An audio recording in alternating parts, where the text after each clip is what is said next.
lang to yung mode of transportation. Parang part of the Philippines culture, a symbol of the country. Siya yung kinikilala natin na na transportation ng mga nahihirap eh. Pag sila napapansin ko, pag sila napupunta rito, pinipicturean nila yung mga souvenir nila, gano'n. Oo, di ba? Parang alam nilang nasa Pilipinas sila.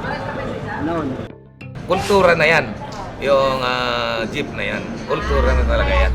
Kaya tinawag na hari ng kalsada. Mula pa nung bago mag World War II, nandito na yan. Kaya parang nakasanayan na natin. Kasi for me, di ba jeep, nagsasakay siya ng mga tao na iba-ibang background, mga nag-work, mga pamilya. So parang simbolo to ng pagiging community talaga natin mga Pilipino. Yun ang number one na kultura natin dahil wala ka naman ibang nagkakakitaan kundi yan. And ano naman yung naramdaman mo na yung kinasanayan mong jeep ay bigla na lang mawawala?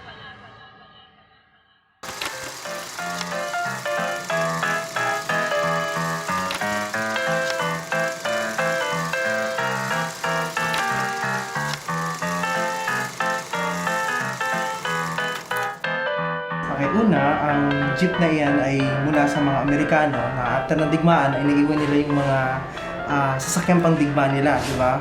Tapos, ang mga Pilipino ay napaka-creative. So, gininiskartehan nila kung paano nila magagawa nito ng paraan para mapagana ulit at mapakinabangan natin. At hanggang sa, dahil tayo ay may impluwensya ng kultura ng Mexico o ng Espanya, ay yung kakulayan ng kanilang sa festive na perspektiba ay nailalagay at na-incorporate natin doon sa pamamagitan ng mga kulay dilaw, ng pula, ng puti, na di ba sa harapan ng jeep may mga danglings na ganon. Tapos sa mga larawan din na makikita doon yung pagmamahal sa pamilya. At syempre yung pagiging makadiyos na kahit yung iba ay napakaslang at medyo may mga bad words, ay naglalagay ka pa rin doon ng Mama Mary, ng mukha ni Jesus Christ, at ng iba't ibang mga simbolo ng tungkol sa relihiyon. At doon mo rin makikita yung, syempre, yung family ties, di ba? Lolo, anak, so makikita mo lahat doon. May paborito po ba kayong design o disenyo parte ng jeep po ninyo? Spider-Man. Siyempre, idol ko yun eh. Siguro sa akin, manibela. Kasi parang lagi ko sinasabi sa asawa ko na turuan mo akong magdala ng jeep, turuan mo akong mag-drive. Lahat naman paborito ko, hindi ako nabubuhay.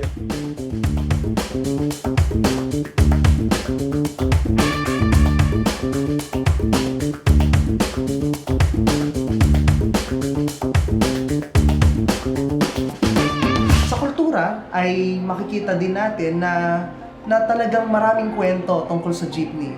Maraming palabas tungkol sa jeep, maraming istorya, maraming mabuhay at makulay na kwento na bahagi yung jeep at tungkol sa jeep.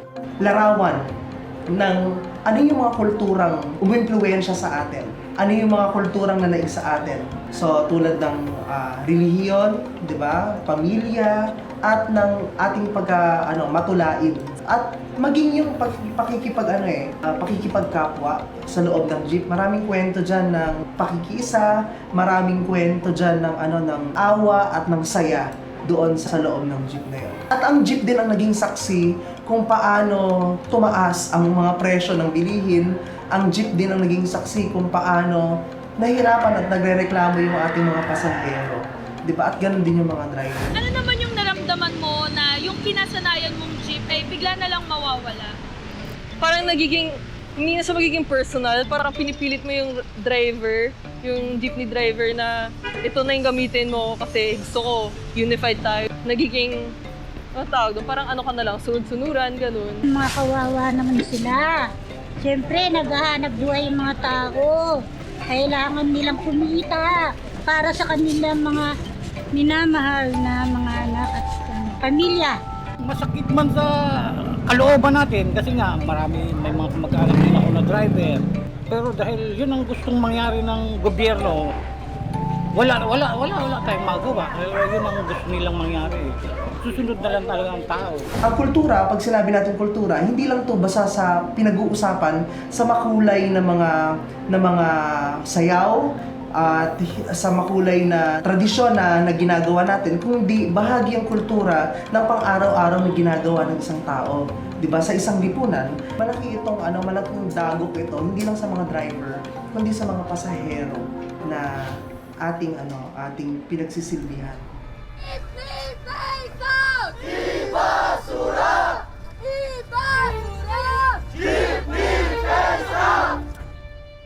Desidido na ang Department of Transportation na i-phase out na pagsapit ng Abril ang mga lumang jeepney sa Metro Manila.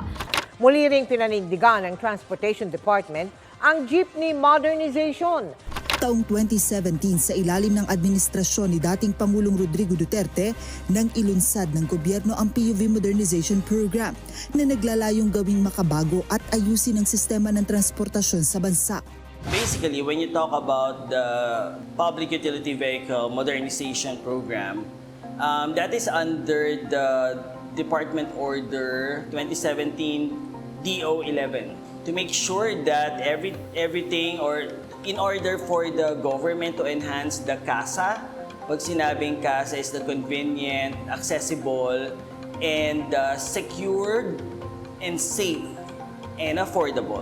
Yun ang ibig sabihin ng CASA. When you talk about public welfare, it talks about the commuters and at the same time, yung mga drivers din natin. So, in good faith, when you talk about the program, it's everything all in good, all balance when it comes to the effect of it or yung impact nun on both sides. Just reading the policy itself, nandun yung point na mas lalong magiging systematic. At the same time, ando rin yung point na mas lalo silang magkakaroon ng possibilities ng mas malaki na income, magkakaroon ng maayos na system ang sakayan natin, and at the same time, mas lalo nating mamahalin yung public transport natin, na dapat yun ang gawin natin right now. Diba? Kasi we have to support our public transport. And how are we going to support our public transport? By means of modernizing it. Diba? People supports those things. Innovation. Diba? Pag naging innovative sila, people will go there. Okay? People will spend money for that. This is considered an attraction to everybody, especially when it comes to our tourists. Because nandun yung point na may sistema, we are also keeping up with the changes na nangyayari sa buong mundo right now. You know, in terms of modernizing all our system. Lalong-lalo na when it comes to transportation na very much late na tayo. So technically, yun yung mga bagay na pwede natin consider at lalong mag-boost up ng economy natin. It's actually reclassification. And para mas ma-emphasize natin or ma-emphasize ng government that there will be different streams of transport na or modes of transport na lalagyan nila talaga in order. So, parang isang part lang dun si jeepney talaga. Kasi meron tayong category for minibuses, meron tayong category for yung traditional na bus, meron din tayo for TNVS, yung mga Grab and yung mga motorcycle taxi. So lahat sila may mga category na under the PUV Modernization Program. Ngayon, nagkakaroon lang ng emphasis si jeepney kasi malaki yung kanyang cultural value and also malaki yung sector na tatamaan. So kapag tinamaan sila ng modernization program, it's either mapipilitan sila na mag-shift into the new model or kung di nila kaya, maghanap sila ibang trabaho. So, yun. Medyo tagilid ang mga jeepney driver sa modernization program. Una, ibabautang sa utang. Pag ganyan ang mangyari, ang bubuhayin na lang natin sa araw-araw na pamamasada yung mga bangko. Magtanggalin yung mga napapakinabangan naman ng mga tao. Tignan naman nila i-limit. At saka, sa panahon ngayon, hindi pa napapanahon. Oo, galing tayo sa pandemya. Saan namin kukunin yan? Ay ang isang kahit isang tuka po ang mga operator, driver, katulad ko, driver. Nagnanahi. O, tatlo-tatlo ang hanap buhay ko, kinakapos pa rin ako. Kung tama yung implementation ng sourcing ng finance or financing ng pagkuha ng bagong unit, magiging beneficial siya dun sa mga operators and drivers. Ang problema dahil mahal ang isang unit, parang ang huling basa ko, that's 1.2 to 1.6 million ang isang bagong unit ng modern jeep. Pero kapag ni-loan mo siya, aabot ka ng 2.8. So, isipin nyo yung taas ng interest na mapapatong dun sa original na amount. Yung 1.6, 1.4 nga na million na isang unit, hindi na kaya ng isang typical na operator ng jeep. So, paano pa yung dadagdagan mo siya kapag nag-loan siya, which is most probably maglo-loan ang isang average na operator ng jeep. So, kailangan niyang i-stretch out yung payment to 2.8. So, mas malaki yung mawawalang pera pa dun sa operator and dun sa driver. So, isa pa, kung lalagyan natin ng sahuran o hindi na siya commission-based or hindi na boundary system, ang mangyayari dyan is lugi yung operator kasi siya sasalo lahat ng liability. Kasi si driver, kahit na puno or hindi yung jeep, may sahod siya. Diba? Dodoblehin ng LTFRB ang ibibigay na subsidy sa mga operator ng jeepney na nais bumili ng modernized jeepney. Mula 80,000 pesos, gagawing 160,000 pesos ang subsidy na ibibigay sa ilalim ng Public Utility Vehicle Modernization Program. Mula 1.6 million, tumaas daw kasi sa 2.4 million pesos ang presyo ng mga modernized PUV. Pwede nagbibigay kami ng subsidy from 160,000 per unit at itataasan namin to, no? Kukuha lang tayo ng additional budget, no? And tutulungan namin silang makahiram ng pera from DBP and from Land Bank of the Philippines, no? Sir, 160,000 to how much, sir? We will increase it to around 260,000. Tapos tutulungan silang mag-amortize. Tutulungan namin silang makahiram ng pera, no? And siyempre kailangan bayaran nila yan after a certain period of time, no? And yun ang pwede naming itulong sa kanila. At yan ang tinitignan namin ngayon, na tiyakin na walang mawawalan ng trabaho dahil hindi nakapagbili ng electric vehicle. Pagdating ng panahon, wala pa tayo doon. Pero sa ngayon, ang ginagawa lang natin, tiyakin lang natin na safe ang ating mga sasakyan. Nag-postpone tayo hanggang December. Sa palagay ko, sapat na panahon yon upang magawa na natin lahat ng kailangan gawin para ayusin ang sistema ng pag-inspeksyon at pagpalit ng ating mga jeepney, ating mga transport workers. Wala pa naman kaming natatanggap na sabi ayuda. Wala naman dumating kaya minsan nag-aano yung mga driver na wala naman ayuda. 'Di ba? Pero pagdating sa social media, ini-interview sila sa meron kaming ibinigay. Nasaan? Hindi sapat yung nakukuhang suporta para sa jeepney riders kasi parang hindi talaga sila pinapakinggan una sa lahat. Ayon sa gobyerno, layo ng PUV Modernization Program na itaas ang antas ng transportasyon. Ang mga driver gagawing swelduhan, kaya hindi na kailangan pumasada magdamagan para makaboundary. Yung pinaka-main objective, to make sure na magkaroon tayo ng safe, convenient, available, sustainable public transport, environment-friendly public transport, and it will also enhance and improve the livelihood or the status of our public transport drivers and operators. Buti na lang di may aircon ng public transport dito sa Pinas. Ang init sa labas. Oo nga mas komportable rin. Responsibilidad ng ating gobyerno na ibigay yung dapat talagang karapat-dapat sa ating mamamayan. Sa ngayon, nakikita natin na nag-i-improve na ang teknolohiya, gusto nating mapakinabangan din natin dito sa Pilipinas yung improvement na yun. Modernization. May pagbabago tayong gagawin. At yan sa pagbabago na yan, kailangan lang talagang makita ng ating mga kababayan, lalo na yung ating mga kasama sa transportasyon, na yung liwanag na binibigay nitong programa na ito. Malayo talaga yung nila Malayo yung pinpoint nila ng problem kasi yung main problem is the number of vehicles. So hindi naman kapag nag-modernize ka ng transport plan mo or the whole public utility vehicle, minodernize mo siya, automatically susolusyonan mo na agad yung problema sa transportation. So siguro one part of the huge problem na sinasolve nila is the safety and also yung environmentally sound or pagiging sustainable nung transportation mode natin. Kasi kung mapapansin natin sa traditional na jeepney, ang problema natin is that hindi na on par with the safety standards. Yung ibang mga traditional jeepney, or most actually, is mga 10 to 20 years old na. So, hindi na talaga sila sustainable na gamitin sa kalsada natin ngayon.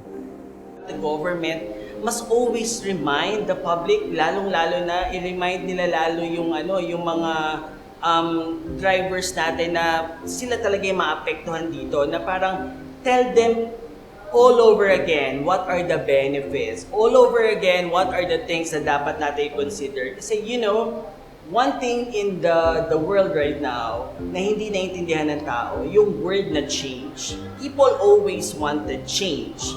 But we don't understand what's the meaning of change. Change corresponds opportunity cost. Opportunity cost corresponds sacrifices. And if there are changes, there are sacrifices that you have to consider. And sometimes people doesn't want to take some risk dun sa sacrifices na yun. And how can we consider change? Diba? Paano natin ma-accept yung changes na gusto natin mangyari sa society natin? Diba? So, siguro ang number one problem talaga is the dissemination, and at the same time, again and again, yung information na meron dun sa policy na yan, na dapat maintindihan ng mga drivers natin.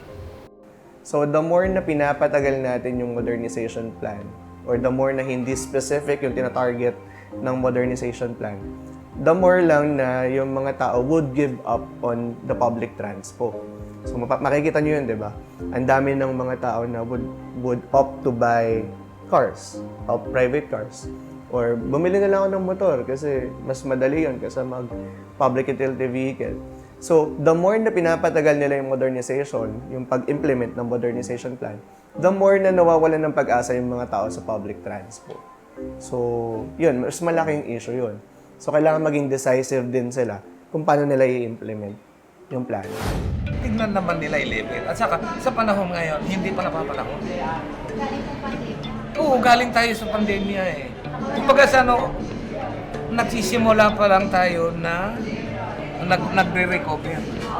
Dahil galing tayo sa pandemya. Eh ngayon, medyo, kumbaga nagre-recover pa lang tayo. Hindi yung, kung kailan naman tayo nagre-recover, doon mo naman yung sasaksak yun. Masakit din para sa amin. Hindi kami tutol na sinasabi ko. Pero tignan naman. Ay, dito na po tayo sa makakaluwag ang taong bayan, makakaginhawa. Di ba? Sana po tulungan nyo na lang ang mga may-ari ng jeep. Suportahan po ninyo. Kasi people will always, in economic sense of it, people always wanted to see something.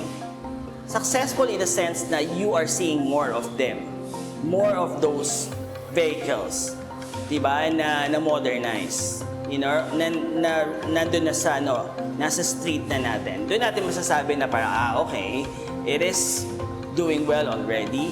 But when it comes to success in implementing the proper policy, nandun yung point that we still have to wait for it because nandun ang government natin. Kasi we're just developing country na parang we just want to push through with the policy and then assess it and then look at the points na may mali o merong problema at meron tayong pwedeng i-improve. At the same time, I also wanted na madagdagan rin sana yung policy na yun na by means of, in the short term, ano yung pwedeng ibigay na livelihood program for drivers while they're still waiting for those changes. Para to assure the drivers na huwag ka mag-alala, kuya, we got you.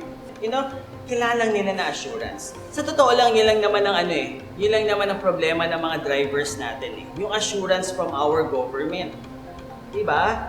Na maramdaman ng mga drivers natin na suportado sila ng government. At dapat ganyan ng government natin. Napangako ni President Marcos, diba?